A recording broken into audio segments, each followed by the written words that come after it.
Today's episode of The Sash is brought to you by Swish, personalised videos from your favourite Essendon stars. Mother's Day is just around the corner, so why not get in there and get a video from your mum's favourite bomber this Mother's Day. If you use the code The Sash, you get 10% off. Now, book today because players do sell out, and if they get an injury or something happens, then you can't get a video from them, so you've got to get it now. Now, James, I know you're looking at the website right now and you're trying to figure out who you're going to get mum for Mother's Day. Who are you going to get? I feel like the mums out there might like one from Sammy Durham. Is Sam on there? The man from Seymour? I can't see Sam on there, so maybe pick someone else for the What about Jai with the tan? Yeah, Jai Caldwell's on there. And I'll tell you what, he's looking very bronze in the photo that they've used. A few happy mums out there, I reckon. I reckon there'll be a few happy mums. I'll read you his description and you can tell me if you agree with this. Strong, ball-winning midfielder. Jai is a versatile player who can go inside, outside, and wreak havoc up front. A natural athlete with composure, clean hands, and speed to burn. I reckon that's pretty accurate. What do you reckon? Has he written that himself? Or? Yeah, it says by Jai Caldwell. By Jai Caldwell Management. There you go. But anyway, Faithful, if you want to support the show and you want to get Mum a great gift for Mother's Day, why not get her a video from her favourite Dons player on Swish? Again, use the code The Sash and you get 10% off. How good?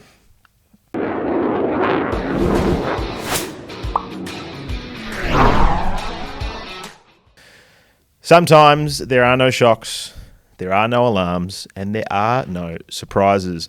This is The Sash, definitely not the official podcast of the Essendon Football Club. I'm your host, Rob, here with you for the Monday evening review show, and joining me in studio is James. Hello, mate. G'day, Rob. I feel like we are relatively okay coming off a loss to Collingwood. We're pretty calm and composed, but that's probably a reflection of the result and what we expected to happen. I think there was probably a clear difference in where the two sides were at, and we probably saw that, and that's probably why we're sort of sitting here relatively calm. Yep. But yeah, it was a good patch in there for a little bit. Got me off the couch, but that was about it. Yes, fair enough. And also joining us is Ryan. Hello, mate. Hey, how's it doing? Good. Are you calm? Are you apathetic? Or are you ready to bring hellfire upon this program? I think I'm emotionally broken because I feel I feel relatively okay with a 41-point loss on Anzac Day, and that doesn't feel right to me. I think I wrote enough of the emotions, trying to stunt anything I was trying to say in front of my 7-week-old baby boy. So, look, it feels like James was saying before we got on it. It feels like it was a millennium ago that we actually played this game. But yeah, I'm in an emotionally numb space. So I think I'm going to be pretty. I think clarity's with me tonight, which is rare. Yeah, that's good. I find like I can't work out if it's me getting older or me having kids, but like I don't wear the losses as hard as I once did.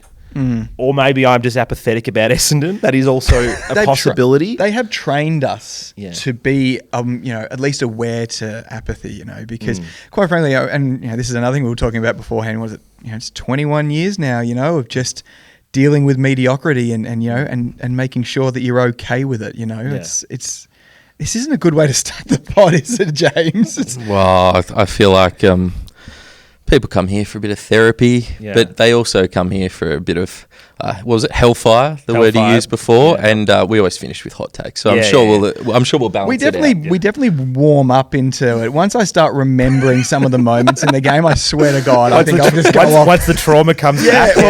I can see I'm just back on the couch already. Andy, why'd you handball that way? My wife's been really conscious of making sure that we're really conscious about the language we're using in front of the baby, and it takes me, 4-5 minutes, and it just steamrolls, and I say, it might be time to take Rory to the front room while I continue to watch the game. That's good, yeah. A friend of mine, like, he's of the belief, he's like, you have kids and, it gives you a different perspective. You realise footy doesn't matter that much. And I'm like, I think it's just because I don't have, like, the time to sit there and stew on it. Yeah. Like, literally, during the third quarter, I was feeding him, and then, like, they kicked that goal and go, 24 points up with a couple minutes to go. And I was like, I can just turn it off now. I was like, I'm going to turn it off because I have to do bath time and bedtime and all this other shit. And that's going to take me like an hour or so anyway. And then I just kind of moved on. And I was like, oh, well, guess I'm just going to go on my computer and do something else. Whereas, again, I wasn't there. It's obviously different when you're there at the game and you do feel it and you got some bloke chirping in your ear. Oh, that's always But fun, I moved. isn't it? I did feel I moved on from this quite quickly. Yeah. James, I don't know about you, but I just can't... You didn't go. Did you go? I didn't go. Yeah. Okay. No, I think we're all sitting on the couch, in one state or another. I was trying to finish a quesadilla, and it just didn't go down as well. But yeah, I think it's just, you move on and, you just get on with it. And it just feels a bit like Captain America in Endgame, where you just got to move on. Just got to move on. You just got to move on. I think it is just an expectation thing, though, because expectations in this game were very low because, as much as it pains me to say it, they're a very good team, Collingwood. They're a red-hot chance to win the flag. If they don't make a prelim, I think it's a disaster for them, considering the list that they've got. Whereas if we're sitting here on Friday, having lost to North Melbourne, I think it's a very different conversation because expectations are different. But yeah, expectations were low. There was a brief patch where we snuck in front. Somehow they gave us the opportunity to get in front. But then they quickly went, oh, no, we're just going to close that door again. Sorry for opening that. That was so hot, though, when we got in front for those 3 seconds. I thought, shit, we're on here, shit. Yeah. When Kako's shanking him off his boot, but that somehow still ends up in us kicking a goal, you're stars are aligning. I genuinely yelled, great pass. Great pass. Yeah, it meant that. Definitely meant that. Fellas, I guess I'll give you guys the choice, considering the tone of the start of the show. Do we want to go down bad street, or do you want to start in good avenue? Where do you want to go, James?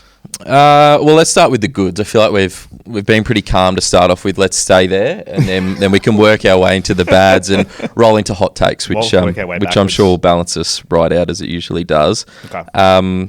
Should I kick us off then? Go for it. I'm going to start with Zack Reid. Yes. I've got first point. Didn't get injured, so. Number one, didn't get injured, got through another game. Love that. 7 marks in conditions that just dead set wouldn't have suited him. 12 kicks as well. His ball use is really, really solid. I think the raps on him as he was coming into AFL, I feel like he's been a new player for us this year anyway, was his ball use. And our key backs can't really even handball, let alone kick the ball well. So it's been a nice fresh change to not only see him marking the footy and competing really well in the air, but actually using the footy coming off halfback, which we still need a lot more of. I'm sure we'll speak about that, but yeah, really solid composure with the footy, good decision making, good ball use, and just loving seeing him continue to develop. I think, maybe another reason why we're relatively calm after a loss to Collingwood is that there's a few positives in there, like Zack Reid. Yeah, and in a game like that where they got a lot of inside 50s, particularly early on, the backline was under siege at times. I mean, throughout the game it certainly was. Just didn't have his colours lowered. And I think it's a bit different with him because, yes, he's been in the system for a long time, but he's played so few games. But it's going to happen with any young key defender that one day you're just going to get a bath from a good forward, And thus far, that hasn't happened yet, a really bad day for him. Hopefully it doesn't. But game-high contested marks. He was on McStay at times and played really, really well. Body work was really good. He doesn't look big and strong. He's obviously very tall. But he just outmaneuvered, a good forward and found his way into the coach's vote, so got 1 vote. So good on him. I love seeing him and Jordan Ridley working together. I remember when Ben Mackay first came to the club, I had it in my head that, this will be great because it allowed Jordan Ridley to play that intercept marking again. But watching him and Reid and Ridley, they seemed to have a very good synergy. They felt like they knew where each other were, didn't get in each other's way. And I just think that they look like a really good pairing. And I pray, considering both of them are so injury prone, that I'd love to see. You just can't imagine what Reid could be like if he had 50 uninterrupted games.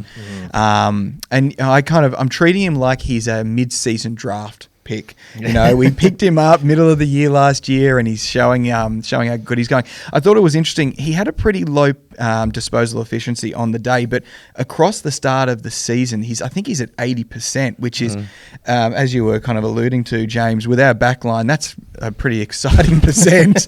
And yeah, I just think even taking 2 tackles, because he sometimes looks quite lethargic, and he's so tall and gangly. Having 7 marks and 2 tackles to his name on the day, and it was a really great performance. And it felt like that was the one where he said, "I'm here now." And he looks like he's got the speed of the game, and touch wood, you know, we see a lot more of him, you know, and just can only go from there. I can't imagine what he's going to be like in 50 games. Yeah, no, it's really, really exciting. Like they kind of spoke about it a bit on the coverage that there is, you know, at either end of the ground, there are some players who you look at and go, okay, there is a good future here with these guys.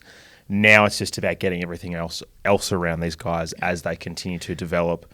I feel like I'm about to teeter into a bad here, but like his good performance kind of makes me really question what Ben Mackay was doing during the game. And like, I don't think like Ben Mackay was that bad, but like you look at how great Reid was, and even Ridley was really good as well at times. I'm sort of like, okay, well, what's he doing there? I don't know, but look, stoked for Reedy. It's a great story for him, and just the fact that he's playing football and not being injured is great. So touch wood, everyone, touch some wood. Ryan, you got a good for me? Yes. So on the heels of my potentially hex of a blog this week, I want to talk about Ben Hobbs continuing to be not only reliable but a sturdy little player. There was a particular moment in the third, I think it was the third, where he kicked his goal, and there was I just feel like the ball was bouncing in our 50, and it just felt like everyone was hesitant to go for it. And, you know, good old Hobbs Nation just runs in there, and he just goes, it's mine, and he didn't even question what he was going to do. He kicked it. He had 20 disposals at 72%, 3 tackles, 1 goal.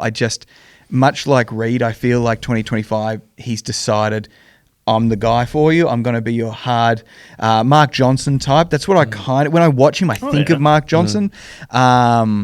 I think that's the type of player he should be trying to emulate, and I think he's going about it the right way.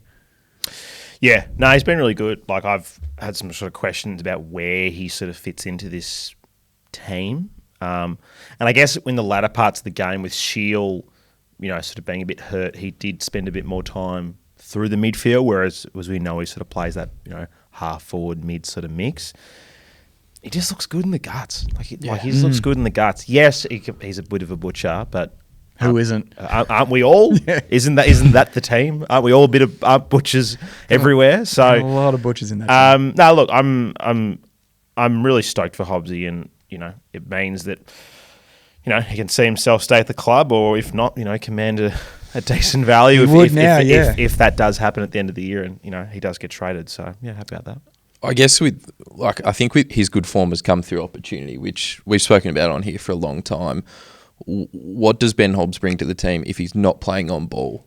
And when Caldwell comes back, hopefully sooner rather than later, because we bloody miss him on the weekend. Yeah. Sardis potentially comes into the team, from what Brad Scott was saying today in his presser this week. If Hobbs then gets pushed out of playing on ball, is there a spot for him in our best 22, or does he look elsewhere to go and play on ball with another club? What are your thoughts? Yeah, I mean, I don't know. Like, there are times where I'm like, oh, wow, he can play that sort of half-forwardish role really well. But there are times I'm like, he doesn't. But I do think he's tough and hard at it, and is a good, confident inside mid. But right now, we're playing 2 older guys in that sort of role with Schill and Setterfield, which prior to this week, you go, well, they've been playing great. Like, you can't move them out. But now with, you know, a bad game, a possible injury, things might sort of shaken up a little bit. I don't think there's a potential we might not actually have to worry about it because of sort of those factors. I mean, I love Will Setterfield, but I do think that in the hierarchy in the team, I think that the club is more inclined to probably go for a Sardis or a Hobbs over him. I think he's great depth, and I think he's been playing very solidly. But I would think that if Asadis came in or a Caldwell came in, I think you could see a Setterfield come out before a Hobbs does. But I think your point's really valid though, that if we don't have a spot for him, I mean, we don't even have Matt Guelph in this team, and we know that Brad Scott likes Guelphy playing that forward pressure role. There's so many good questions, and I think Hobbs is back in full training. Matt Guelphy, is he? Yep. I mean, I don't think he'll play this week, but back in full training. Putting out enough good calendars though. That's what matters. That's what matters. Is he on Swish? I don't know. He better. There's nothing surer than he's got to be on there.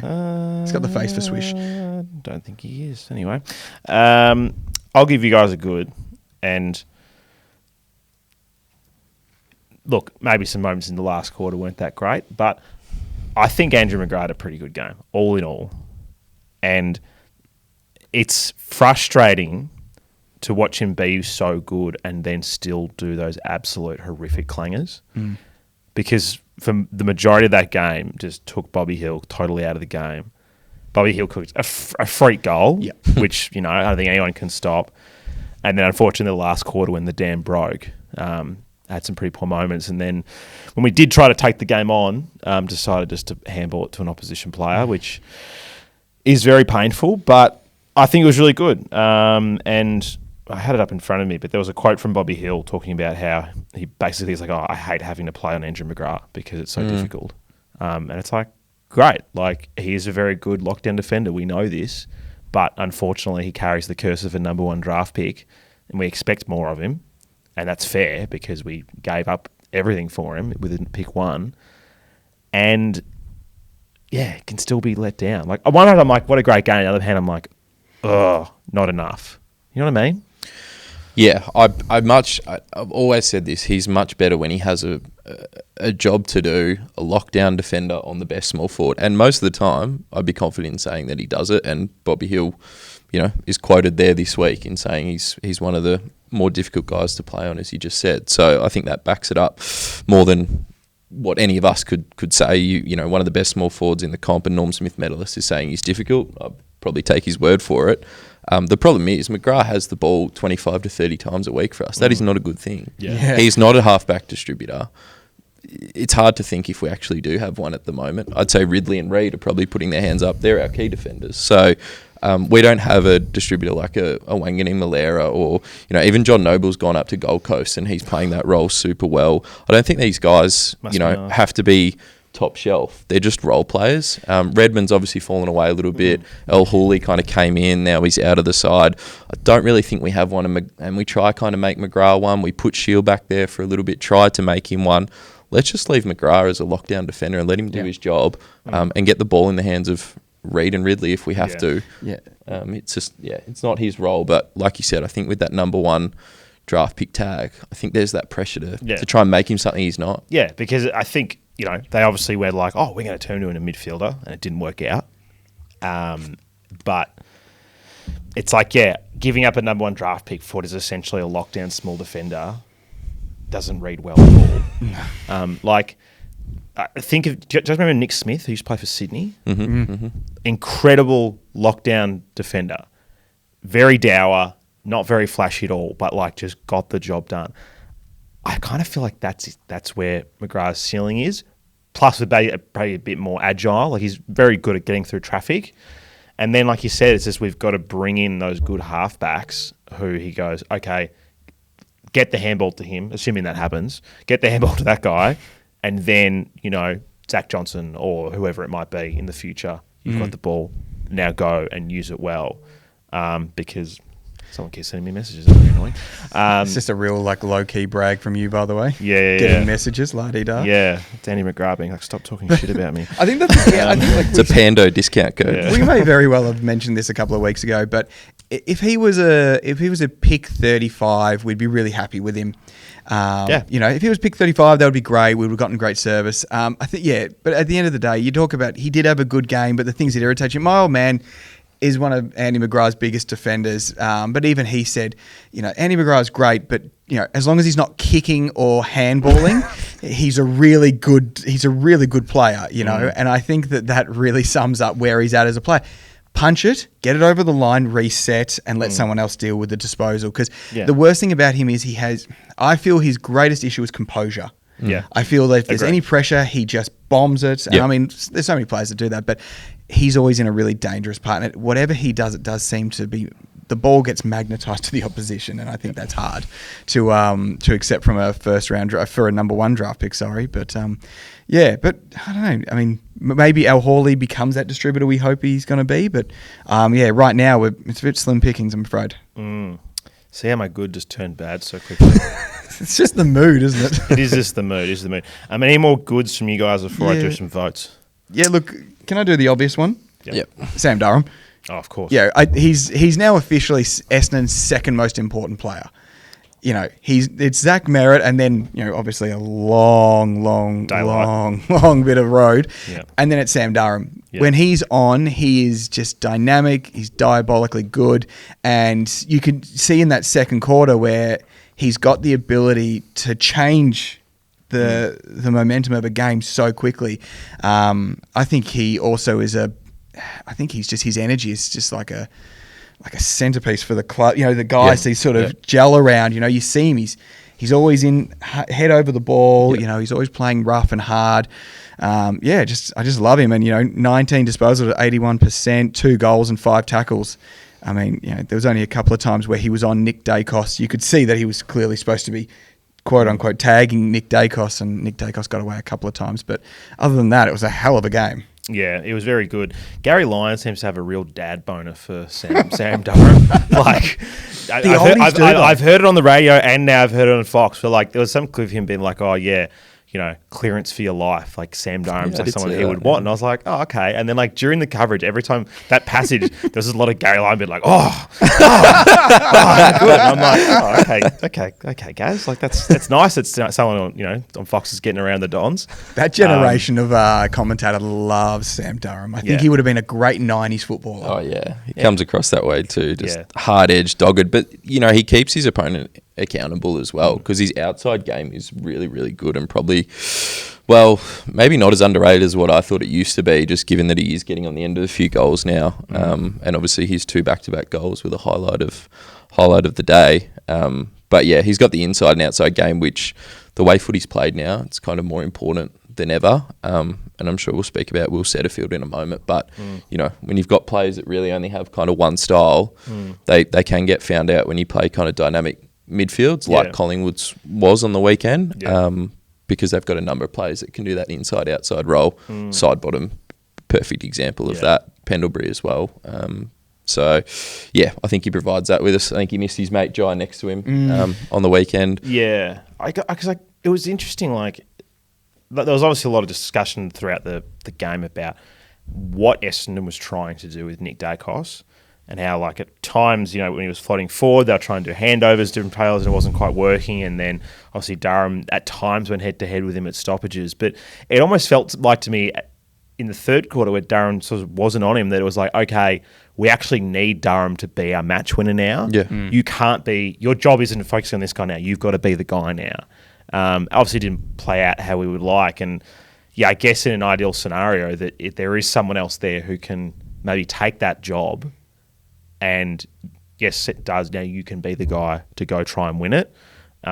Because, look, I don't think many players can stop Nick Dacos, unfortunately. No. I think even Chris Fagan said something to that effect the week prior, saying he's almost untaggable. I don't agree with that. I think you just find the guy that looks the most like Cameron Ling and just draft him and just bring him in for one game a year against Nick Dacos and just go for it. Who was the Freo tag? Ryan Crowley. Yeah, I remember Ryan Crowley guy. I reckon. How good was he as when he had Freo and Essendon? Famous. Essendon legend Ryan Crowley. Essendon legend Ryan Crowley. Sorry. Come on. How dare I? Had his jumper? How dare I besmirch the name of Ryan Crowley? His famous 2 goals in 8 games that he played in 2016. He was there with Mighty Treebeard, I believe. He would have been there with the Mighty Treebeard. That'd be a fucking good Essendon trivia. What were the 2 games that Ryan Crowley kicked goals for Essendon in?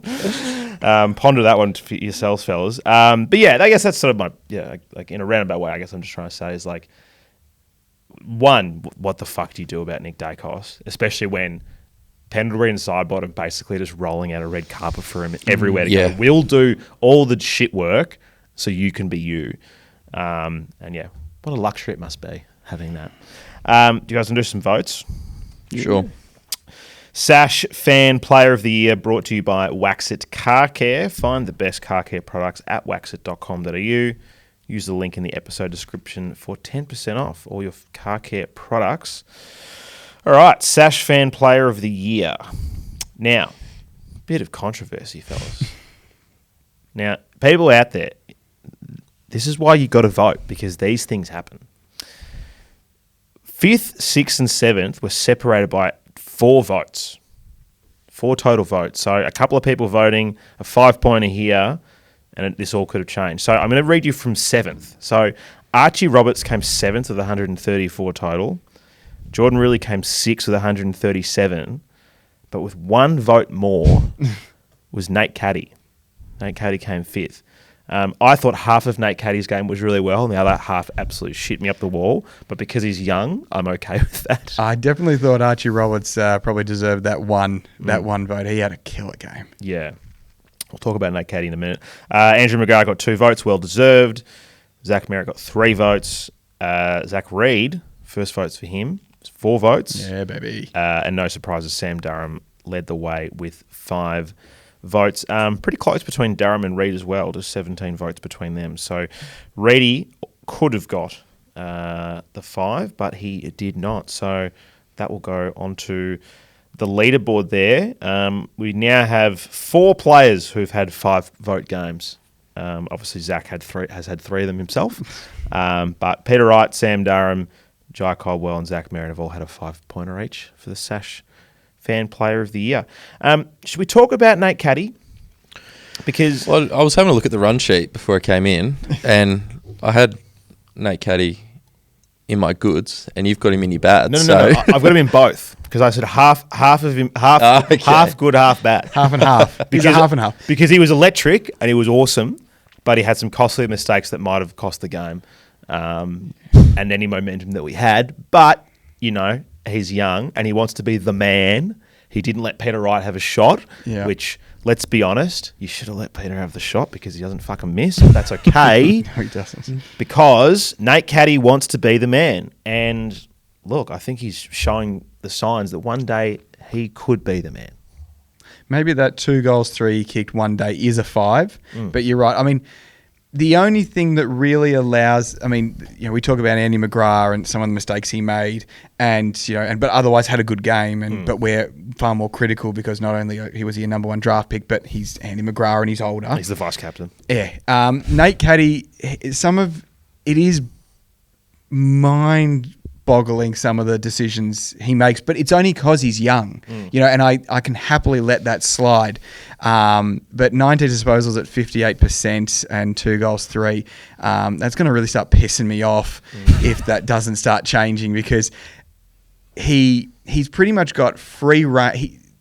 It will take an act of God for him to leave the AFL team and play VFL. Yeah. I think him and Kako are one of the 2 guys that they've gone, you're going to play every single week. We're going to get games into you. You're going to get the speed. You're going to figure it out.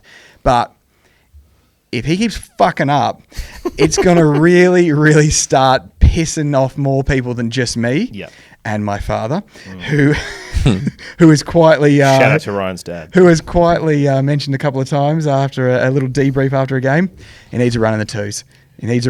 And maybe if we had a deeper forward line, he might have a run in the twos. Yeah, I saw a lot of chat online, people being like, "Oh, Nate Caddy should be dropped and be in the VFL," and I'm like, no.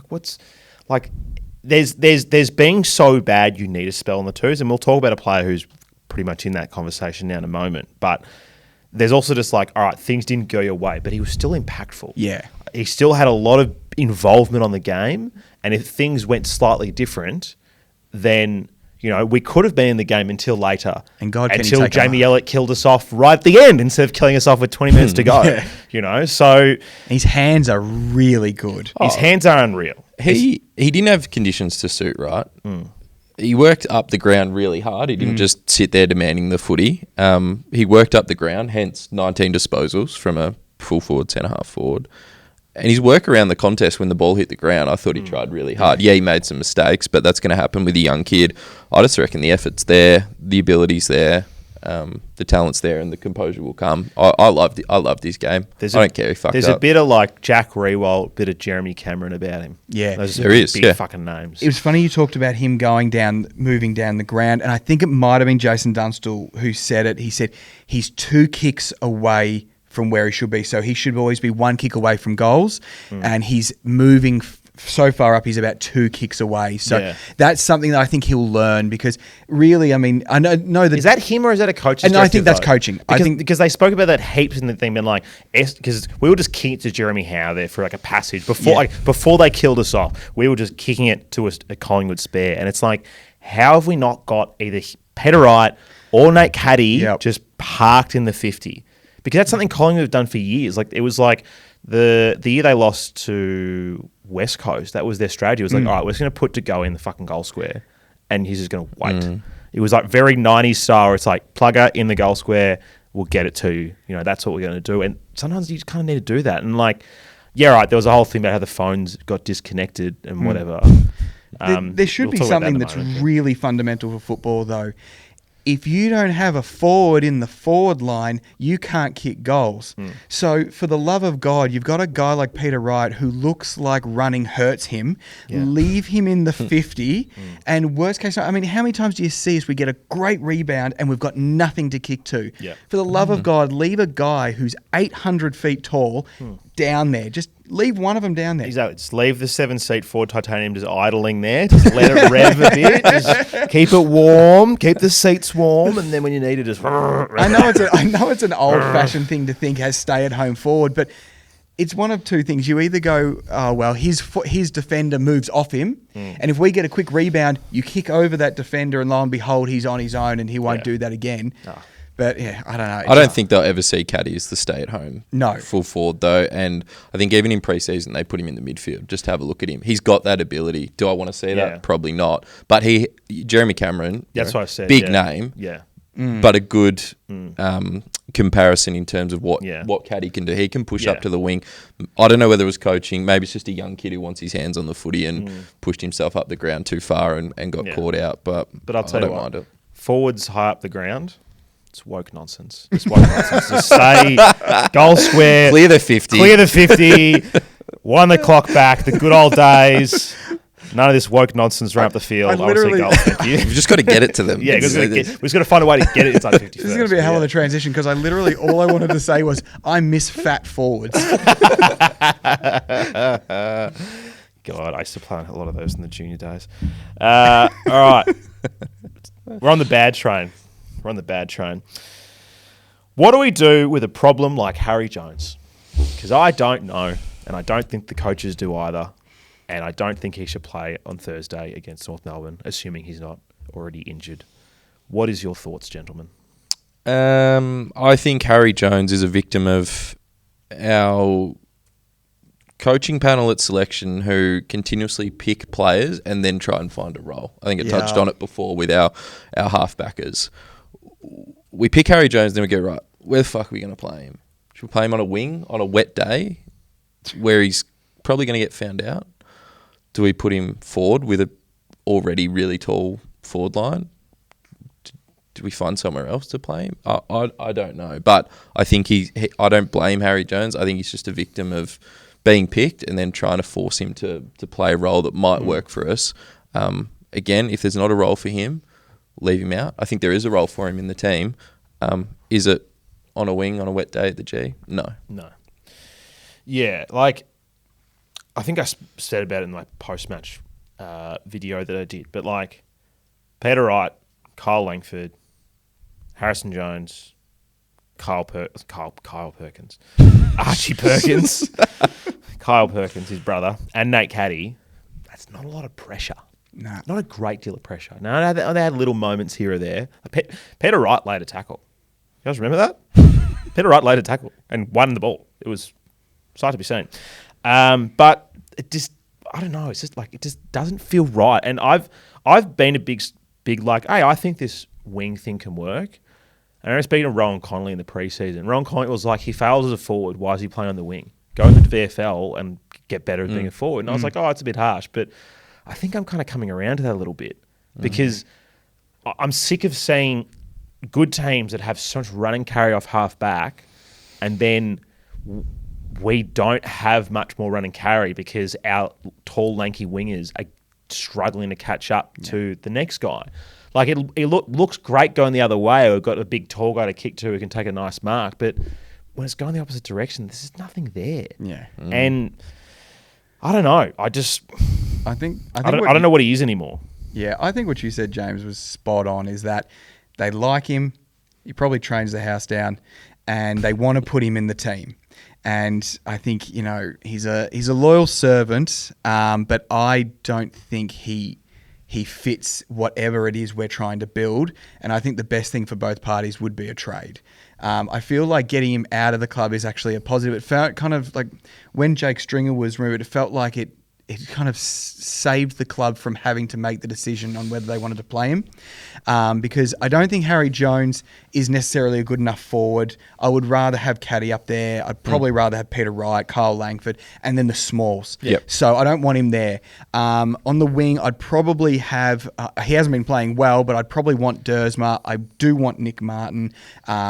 Archie Roberts when he plays there. Sardell Hawley. Sardell Hawley, exactly. So there's a number of guys that I don't want him playing there. So if he's not a backman and he's not a midfielder and he's not a winger, I think, it's VFL, but then you go, okay, I think the best thing is to trade him and see what we can do. Because God knows in the next couple of years, I saw that Darren Buick's kid for 2027, I think it is, 26 or 27, they're already saying he's going to train, fellas. Start the train. He's already looking hot. Yep. He's not looking like a Davies twin. He's looking like a good footballer. Yeah. And so I think maybe it's one of those things like, do we just get him? Do we just trade him out, get him to another club, get him a better opportunity, and get points for him, and start focusing on getting those pieces of the puzzle that we know we need, because he's not good enough for any of the spots they're trying him in. And I think we've got better options. Yeah. So I love him, though. Don't get me wrong. I mean, at JB Hi-Fi, there's little bobbleheads there of Harrison Jones. I can't believe they made it, but I consider buying it sometimes. Get it. We need some stuff for the set. I'll get it. It might be on sale soon if It might be on sale. what you're asking for I'll is go coming. in there with a little yellow sticker and just chuck it on. But I think that to put him into the VFL would probably signal the club and the coaches have accepted that he can't fit, but I just don't see it happening. And if you want to develop him as a forward, put him in the VFL, he'll get his opportunity. Yeah. Someone's going to go down. Someone's going to get suspended. We're going to have a quick turnaround where one of them doesn't pull up well. Like, he will get his opportunity, but force him into the team doesn't do him any favours. He doesn't develop. He gets criticism from the media and podcasts like us. Nuffies like us. Nuffies like us. And look, there's another player on here I'll speak about that I reckon was a victim of the coaching on the weekend as well, but it's just not doing him any favours. Yeah. But put him in the VFL. Let him develop as a forward if that's what he is. He's played 58 games of AFL football, and I don't think I'm any closer to knowing whether or not he's going to make it. Like, I don't know. Has he got? I think I'm leaning more towards no. Yeah. I think the thing is, was it 2021? I think that might have been his first season, 2021. Has he gotten that much better since then? I kind of err on the no. Yeah, I don't know. There are a lot of players who I think when you are over 190-something centimetres that they give you a little bit more time. And like, he's clearly athletic enough to play on a wing. Like, he's not a plodder, but it's just like, I think you've got to be really, really good to have that complete lack of defensive side of your game. So yeah, and that's it. Like, it's a shit wet day, and we go from having three small forwards who can all usually pressure pretty well, and instead we play one of them as a sub so we can fit in this tall person. And obviously Brad always goes, "Oh, it doesn't matter about their height; it matters about what they do." And it's like, yeah, but Kyle Langford first game back ain't going to tackle hard. Peter Wright, okay, he laid a tackle or two, but still not a great pressure player. Nate Caddy as well, not a great pressure player. Archie Perkins, not a great pressure player. And we've just taken out one of our pressure players for this forward line, and it's the G, where we don't defend well ever. I don't like it. No, agreed. 100%. Who's the player that you wanted to mention? I wanted to speak about Nick Martin. Disappeared in the second half. So I was looking quiet. for, that whole second half, I thought we need Nick Martin around the footy. Even put him to half back, just get the ball in his hands. Where was he? Like, what are we doing with him? Every time the ball skipped out of the Collingwood defence, he was there sort of hiding in a forward pocket. He's one of the cleanest ball users we have. And I feel like when the ball's in his hands, good things usually happen, especially forward of centre. Why was he not coming off the back of the stoppage or around the footy? Why wasn't he in the centre bounce? I thought it was really poor, and it didn't seem to change. I wasn't at the game, so I could be wrong. Sometimes it's hard on TV when you kind of only get the snippet of where the ball actually is rather than seeing the whole ground. But yeah, I don't know what we were doing with him, but I would have had him straight in the guts. What's the worst that could happen? Yeah, because he sort of floats around that sort of half forward role, and then I don't know, we didn't send someone to Josh Dacos. Like, obviously, Dan Houston. Obviously, I know. obviously, Gresham was sort of floating around where Dan Houston was, and that's the luxury that Collingwood got. Where you go, all right, well, you can't tag both their halfbacks, so you could not really monitor one, and we've got history with Dan Houston, so it sort of made sense. All right, we'll go after him, but I don't know. Like, it seemed weird that he just wasn't doing much after half time. Whether that was him getting lost, whether that was a coaching thing. Yeah, I was going to say, because one of the sort of the quiet bads that I had, and I was a little bit reserved to bring it up, but I do feel on the day coaching, I do feel like Scott and co got out coached. I feel like particularly in that first quarter, we are pretty slow starters, but I feel like, from just a sheer structure point of view, I felt like we were comfortably behind from the start, and I feel like we adjusted, I think it was more just energy and vibe that got us back into the game. I don't think it was anything I don't think it was anything functional like that you could really put on a whiteboard and say that's the reason why. It really did just feel like, it did feel like a Dennis Donato. It was just vibe that got us there. Yeah. I do think maybe with Nick Martin, is that just a coaching thing as well? Because we've mentioned coaching a couple of times about, Nate Caddy going further up the field than maybe he should, and, Nick Martin not necessarily getting his hands on the ball. I kind of start to wonder whether it gets back to the coach's box than maybe the individual player. Well, the third quarter, there was nothing. Yeah, it didn't box, for a bit. as we've been told. Maybe in honour of that, we'll just have 5 minutes of silence in the middle of this podcast. We'll just randomly stop, and then it'll just go back to the pod. There was an interesting. I'm not sure where it was posted. I think it was originally from the press conference, and then I think maybe Fox Sports or whatever got a hold of it, or it was on socials. But McRae and Scott, in both their press conferences, were asked the same question: how did you deal with the phones going down? Scott's answer was, "I've never felt so hopeless," and McRae was, paraphrasing, I knew that they would be fine because that's how they're coached and they know their structure really well. Yeah. I just thought, two different answers from two different teams are at a very different stage. I thought that summed it up pretty well, even though it was something, pretty minuscule like phones going down, the two different attitudes. Tells you where the clubs are, I suppose. Yeah. That tells you one's a flag favourite and one is hoping not to be bottom six. Yeah. And each week praying that Melbourne keep losing. Well, that's probably I'm assuming several hundred games of experience that team had, comparing us. I think it's oldest versus youngest side. I think it was. Yeah, we were the younger side. I assume they were the oldest. Even that's with what everyone Goldie. said. They're experienced. Sorry, they're experienced now. Even with old goal. Even with delicious old goal. Even with delicious old goal rolling through there. With his 330 games at just tipping the scales, it's just a little bit. By the way, that Peppermint and that old gold Peppermint block did not last the trip home last week. I whooped that for breakfast. Good to hear. Yeah, it was good to see Essendon socials getting a goal in the pre-game. If we won, I was going to send a message saying, "Can I please get a photo of him holding up a block of old gold?" But we didn't win. Not the raisins one though. No rum and raisins. Sorry, people. Fellas, I reckon we take a break and we'll come back and do some hot takes. What do you reckon? Yep, sure. Cool. This halftime break is brought to you by the Ticket Merchant for the 2025 AFL season. Whether you're looking for tickets to Essendon games, you want to go to a concert, comedy show, another sporting event, maybe you want to take mum out for Mother's Day, the Ticket Merchant has you covered. Head to theticketmerchant.com.au and explore their massive range of tickets. We'll be back after this.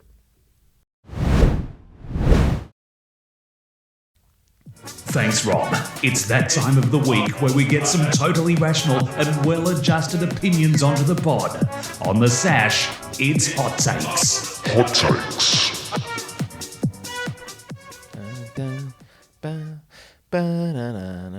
Thank you, everyone. This is Hot Takes, where you send in your visceral thoughts after a win and or a loss. Not that many this week. I forgot to share the link. So it's just the old heads, the usuals, which is nice. So it's a condensed version this week. So I'm only got a handful to play, but this will be fun. So first one is from Ben. Thank you, Ben. What's going on, boys? Yeah, we're shit. Whatever.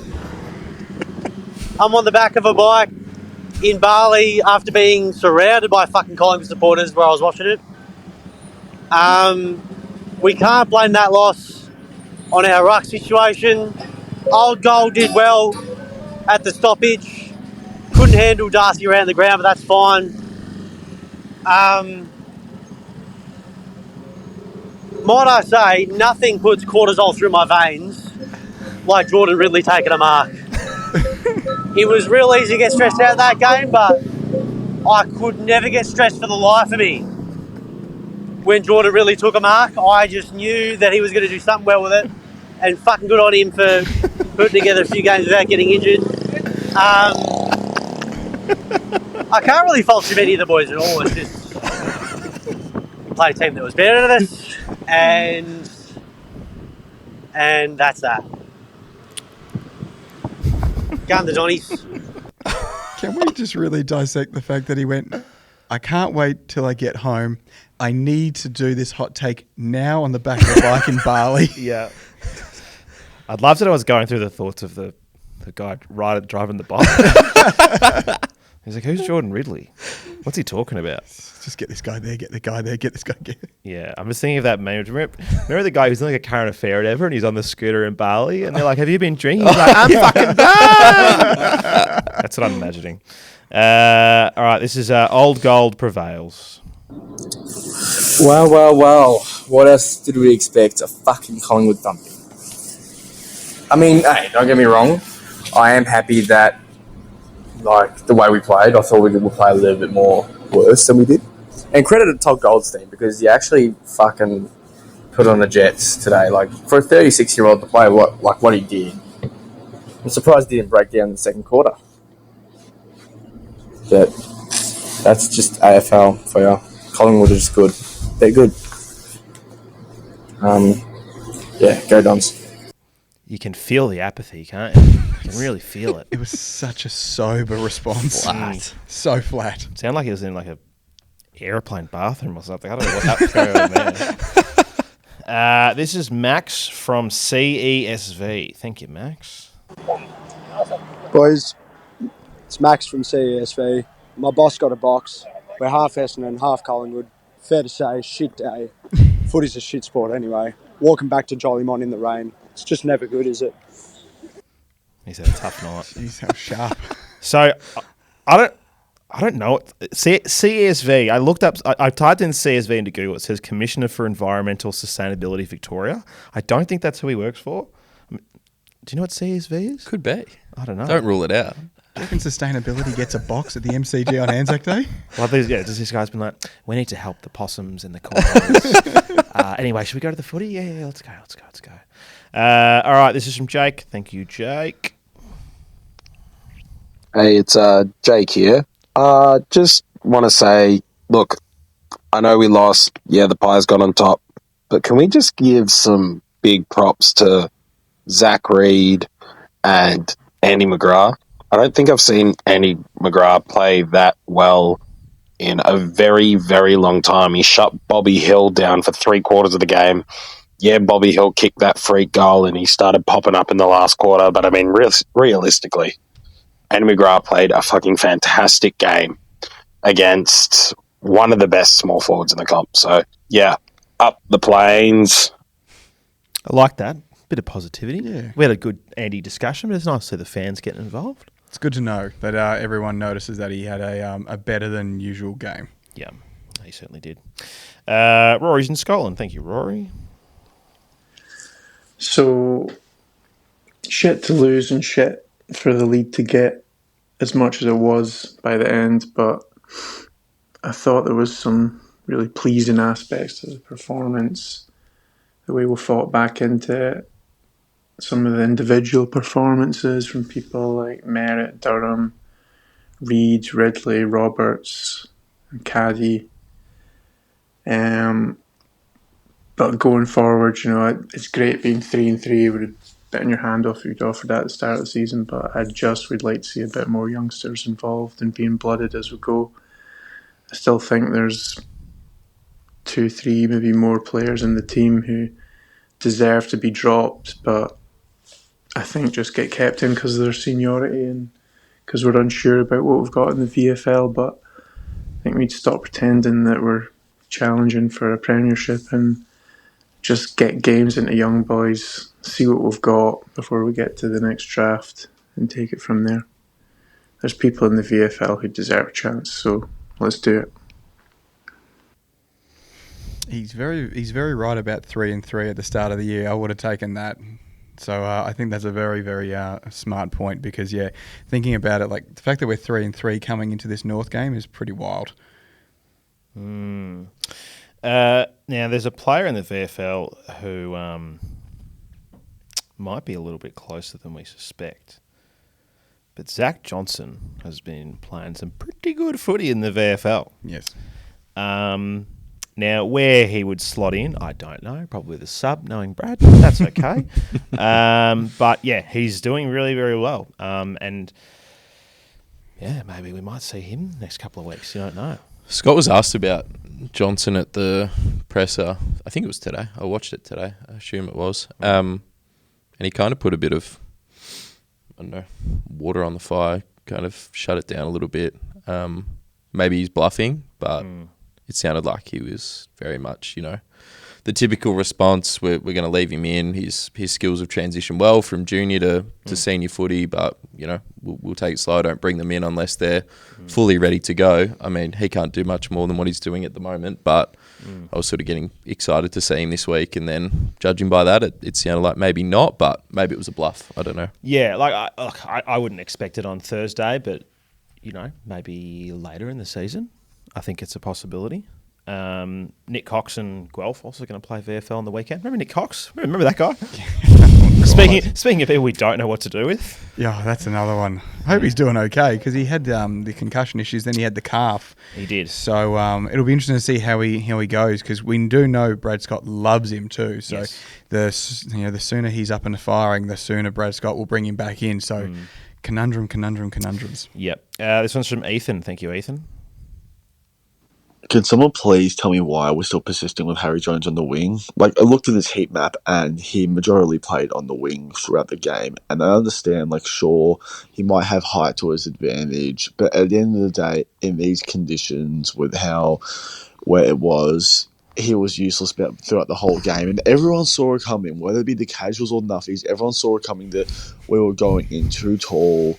And Harry Jones should be playing him. Langford should be a straight swap for Harry Jones. And look what happens. He's absolutely useless and gets a tactical sub down 3/4 time for Jai Menzies. That says it all.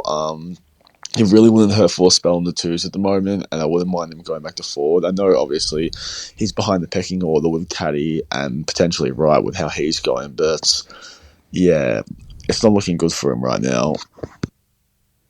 Well said. Good summary. Not a hot take to potentially say, mentioning Jai Menzies there, he should have come in a lot earlier. Yep.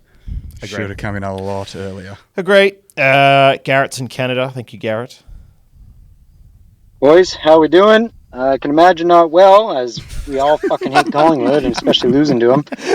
There were signs of brilliance throughout the game, though. I mean, we had some moments where we looked like a real team, or we're looking like the team we're trying to be. Sammy Durham is a beast. Oh, my God.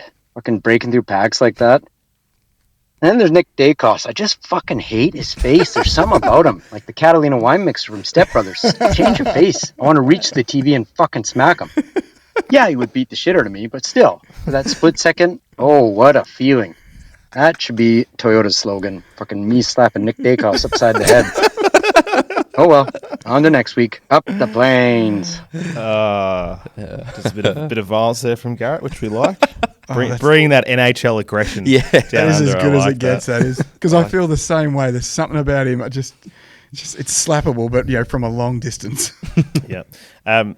Speaking of Nick, Channel 9 are premiering a new TV show tonight. It's called Players. We really needed another footy show. Listen to this. It features Jeremy Cameron, Nick Dacos, and Nick Watson. Putrid. I will not be tuning in. That is just gross. Yeah. What are they going to talk about? There's very, very few current footballers who will say anything of interest. And those ones are towards the end of their career because they're starting to give less of a shit. And anyone who are in the midst of their career will say nothing interesting at all. It would be so boring. I'd love to see their straw poll on matcha. I actually want to see the connection between Jezza Cameron and Nick Watson. I feel like they are as far apart as you can get. Jezza on the farm down in Geelong and Nick Watson part of this young celebration brigade at Hawthorn. Where they find some middle ground will be interesting. I feel like I can tell you where they'll find some middle ground right here. Cold beer. That's where they'll find some middle ground. I can't imagine they have much else in common other than that and playing footy. I've got one here that goes for like 3 minutes. I'm not sure if we want to play it. I've just written it's really long and it kind of just goes nowhere, but maybe we'll just skip it. I'm getting tired. So we'll finish. Yeah, I brought it up and then anyway. Talked yourself out of it. I love having meetings on air. Yeah. Oh, this is how we do. This is how we do it here on the Sash. Meetings on air. No work goes into the show prior. All right. We're going to end with our dear friend, the Lurker. Were we ready? Hey, were we ready for this? Were we hanging on the edge of our seats? Then out of the middle, Dacos rips to the sound of defeat. Dun, dun, dun. Another one bites the dust. Very good. Very, very good. Very good from old Lurk. Yeah. Didn't get to play him last week because he sent it in post us recording the show. But, yeah, that was good. That was good. Do you guys want to talk about the VFL? No? Another loss to Collingwood. No, I'm good. Another loss to Collingwood, yeah. How's Port Essendon going? I know that Essendon and Port Essendon played the other week. How they travelling? Well, they lost again. I think they were playing at Wonthaggi, I think, against the Zebras for some strange reason. But they lost again. But they'll be really happy because they've got a new former Essendon player, Jaden Davey, is now suiting up for the good old Port Melbourne Borough. So that makes... I'm sorry. I'm so sorry. Port Essendon, thank you. Port Essendon, forgive me. Thank you very much. So that is Jaden Davey, Dyson Heppel, Kane Baldwin, Tex Wanganeen, and I'll even count Dylan Clark from a few years ago. Yep. So that's where he ended up. And I think that, and obviously James Hurd's there, and Brendan McCartney and Adrian Dodoro in a part-time role or something like that there. Oh, is he down there as well? Really? Yeah, how do you think they I got thought you were joking. No. I was like, what's he doing Dodoro now? Surely not. He's working as a part-time recruiter or something Wouldn't like that. surprise me. Yeah, wow. I'm just flicking through the VFL now. My boys, the Northern Bull Ants, lost again. Only by 44 points. That's good for Preston. Arguably the greatest jersey in Australia. Just Yeah. a big old bull ant. I went to on Anzac Day, I went to a local game near mine. And I'm not going to mention the teams, but I saw one of the worst cowed punch hits you'll ever see, and a guy gets stretchered off and an ambulance called and like a scuffle break out. It was fucked. Like, he was proper fucked. And I was like, I'll just take the kid down. We'll go to the footy. And I'm just literally standing there holding my 1-year-old being like, why did I come here? They call it off? No. The game finished. Like, I think 2 red cards were given to the team where the guy threw the punch. And then they had, because it was Anzac Day before the seniors game, this is in the Rezzies, before the seniors game, they did like a thing, and you could tell that the president who was running it was seething. You could just tell that he was so filthy about it. But like, it was their play, the home team. Good day out. Through the pound. Yeah, that was a great day out. Safer at the UFC. Yeah. Oh, my kid loved it. He got out, get on the oval, he chased the footy around. It was great fun. I was like, just don't go near those people, please. But yeah, on Anzac Day of all days. Like, I mean, still, you shouldn't do that anyway. But yeah, that was dark. Fellas, I'm tired and want to go to bed. Final thoughts? As we expected, I think, and that's probably the summary of us tonight. A little bit worried for Thursday. Oh, so worried. That midfield last season tortured our midfield, but because they can't kick, we got away with it. So I don't know. The vibe is like it's got a real Nick Larkey kicks 6 and then Essendon wins by a couple of points. That's the vibe. We'll just about take that right now. Yeah, I think I was like, if a 41-point loss to Collingwood isn't that bad, a 1-point loss to North is diabolical. The worst case scenario is, Larkey kicks 8, Zack Reid lose a leg, and I don't know, Peter Wright gets lost in the food court or something like that. I don't know, but it just has all the hallmarks of everyone going, Essendon was okay, North was okay, but we'll be favourites going in, and they just will get up and about and they'll give us grief For the big rivalry. Could we? It's just I've never. It's like Just getting in early. It's like finding out someone hates you desperately and you don't know why, and you're just like, who are they? Who's that person? Who? Yeah. It's just fundamental. I want to win by 5 goals. I want it to be easy. I want to relax. I don't want to be upset. Won't happen. And I don't want people to point and laugh at me at work on Friday. Yeah. I just hope that North Melbourne forget which team Ben Mackay plays for and just kicks the ball in his direction and he marks the ball. Imagine if he had a great game. Hey, we're back under the roof. And there's one thing that we know. Oh, Petey. Petey loves a roof. Weather. The shootout. Wright versus Larkey. Oh, yeah. Oh, that's revolting. Yeah. Hey, it's a Thursday night classic, Essendon versus North Melbourne. Followed up on Friday by St Kilda Fremantle.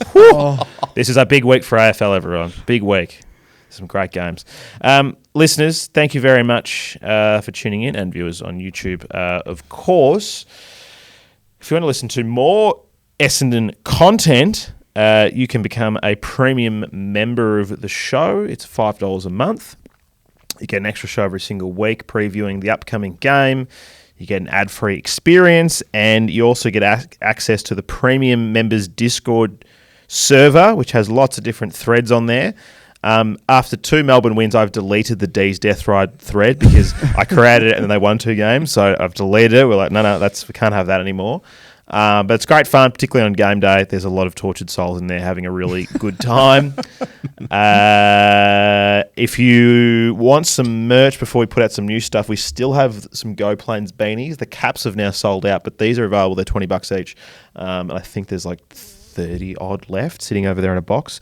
So if you want them, get them while they're on sale before they go. Thanks to everyone supporting the show. Thanks to the sponsors. Thanks to you two gentlemen for joining me. Final thoughts? Anything else, Ryan? No? Just beat North. Just beat North. I think that's a good point to go on. Please, Essendon, just beat North. Bye.